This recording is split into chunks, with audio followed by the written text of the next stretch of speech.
come now to new part 8 in the name of Phil Twyford. The question is at new part 8. Potter Williams. It's a real pleasure to actually rise and take a call in part 8 of this committee stage debate. And firstly, I want to say this is the change in government, hashtag change of government in action, happening right here. I have to commend Matiria Tude and Phil Twyford for the work that they've been doing in their SOPs and the amendments. This part 8 looks at restructuring. It looks at the amendments to Housing Restructuring and Tenancy Matters Act 1992. And I want to confine my comments to a couple of the parts in part 8. The first one I want to discuss is section 72A, which looks at the when there is insufficient funding to have enough stock of social housing, that we ensure that the IRS funding is sufficient to meet the need for people who need emergency housing or who need social housing. What we've found throughout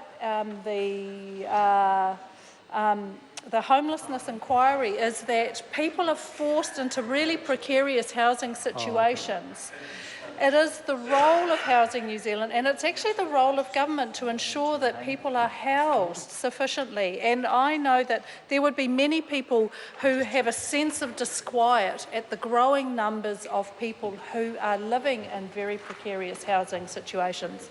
And they're not just Labour and Green supporters, they are people everywhere who see the growing numbers of homelessness in our country and have a real disquiet about that. This section actually looks at how we take care of providing not just emergency housing, but sufficient housing to give people the opportunity to have somewhere to live while they get their act together, while they actually build their resources to be able to hopefully move on into home ownership. So having the ability to support social housing providers through the IRS subsidy when there is insufficient stock of social housing to take care of the need is very important. I'm absolutely overwhelmed by how good a job we have been doing with these amendments to actually develop a comprehensive housing plan for this issue. And this has been debated in this House today, and I would have to say there would be a lot of people who are watching this debate saying, why doesn't the government do this? I for one would be really happy if they would take the opportunity of all these wonderful ideas that are coming to the House today and do something to address the growing levels of need.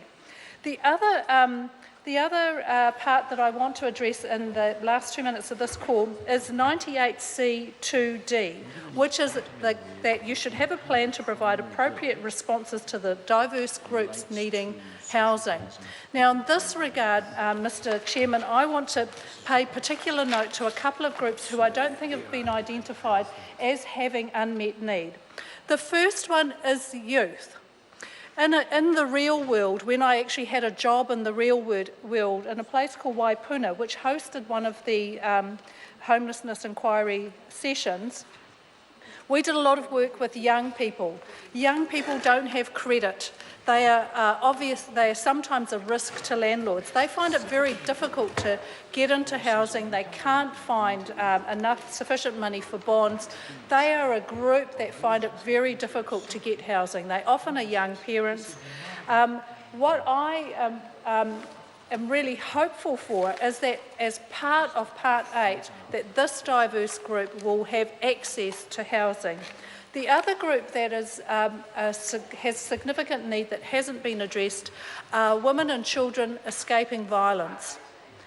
This is a group that actually has a huge level of unmet need. We do have refuges, but they have expressed real concern at not being able to, once the crisis is over for women and children, then be able to provide an opportunity for those women and kids to have decent accommodation.